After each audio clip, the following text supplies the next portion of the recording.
15 فوطة ب1000 جنيه، 5 دفايات ب1000 جنيه، 5 طقم ملايات بالخداديات بتاعتها برضو ب1000 جنيه. بس بقى انا اكتشفت مكان خطير خطير خطير، يعني بجد كلكم هتدعولي من قلبكم بعد الفيديو ده. هو صراحة مش انا اللي اكتشفته قوي، هي صاحبتي اللي قالت لي عليه انها جابت كل المفروشات بتاعت جهازها منه، بس انا اللي جيت اصور لكم وانا اللي جيت اعرفكم المكان، فهتدعولي انا وهي بقى مع بعض. بس كده، ده انا جايبه لكم عروض واسعار مش هتلاقوها عند اي حد، اكسكلوسيف بجد. المكان ده بقى في سوق غزة في شارع بورسعيد في حدائق القبة، بتدخلوا تمشي دقيقتين كده لحد ما تلاقوا سنتر مكة للمفروشات. اول ما رجليكم هتدخل المكان هتلاقي كل المفروشات اللي ممكن تخطر على بالكم واللي ما تخطرش على بالكم، كل حاجة هتحتاجوها هتلاقوها موجودة جوه. عنده اذواق كتيرة جدا باسعار ترضي الجميع، من القليل للوسط للغالي للمستورد للمصري، كله موجود. هحاول قد ما اقدر اصور لكم المكان كانكم انتوا اللي جيتوا، بس يعني خليني ابتدي معاكم بالاوفر الخطير ده.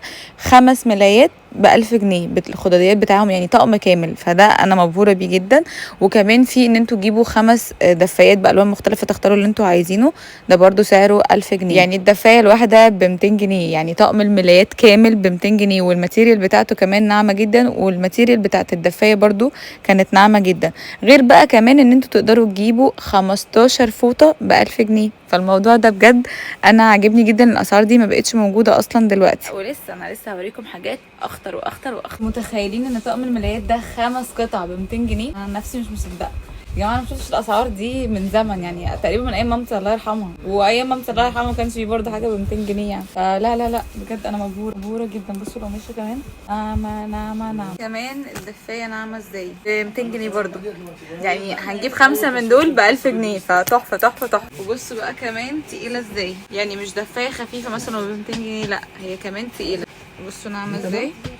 كمان بقى عايزه اقول لكم ان المكان كله عليه خصم 30% لحد يوم السبت، ففي اقرب وقت تقدروا تيجوا تعالوا عشان تلحقوا العروض والخصومات الخطيره دي. في كمان عرض عجبني قوي، هو 4 اطقم ملايات مطرزه مش مطبوعه ب 1500 جنيه. كمان على الحقيقه شكلهم احلى كتير، بيدوا الشكل اللي هو الرويال ده، بعشق الشكل ده، بحسه شيك قوي قوي قوي، واللي بيحب الستايل الكلاسيك هيعجبوه جدا. وده بقى اوفر خطير، 5 اطقم ملايات مطرزه بالكامل ب 1750. الطقم مكون من 5 قطع، وهتلاقوا منه اشكال كتيره جدا. انا قلت افتح معاكم واحده كده عشان اوريها لكم من قريب وتشوفوا الديتيلز كده وهي قد ايه شيك من قريب، عشان كده بقول لكم هما الحاجات دي بجد على الحقيقه احلى بكتير. نيجي بقى عند طقم الحاف الاطفال ده، مكون من 6 قطع، 2 لحاف، 2 خداديه، و2 مخده. كان سعره ب 1350 وبقى بعد الخصم ب 900 جنيه، وهتلاقوا منه اشكال كتيره جدا زي ما انتم شايفين، خطيره. وبرده قلت هفتح معاكم كده واحده من قريب عشان تشوفوا هي قد ايه ناعمه وتحفه بجد. الطقم الفيلو ده جوه قلبي. نطلع بقى مع بعض الدور التاني وافرجكم عليه. اول ما هتطلعوا كده هتلاقوا تشكيله كبيره جدا جدا جدا من الفوط،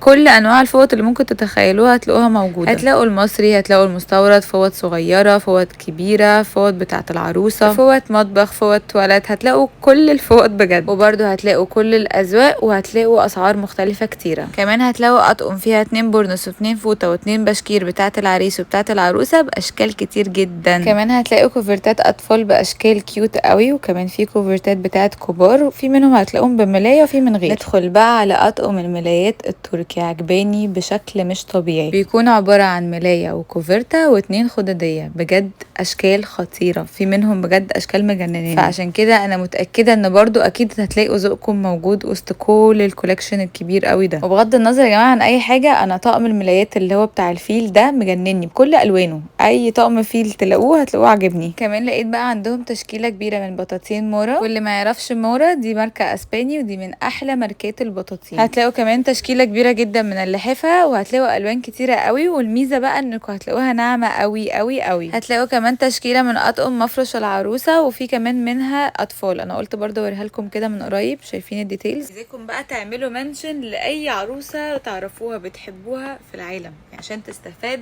بالعروض والخصومات الخطيره دي لحد يوم السبت. بحبكم قوي قوي، باي باي.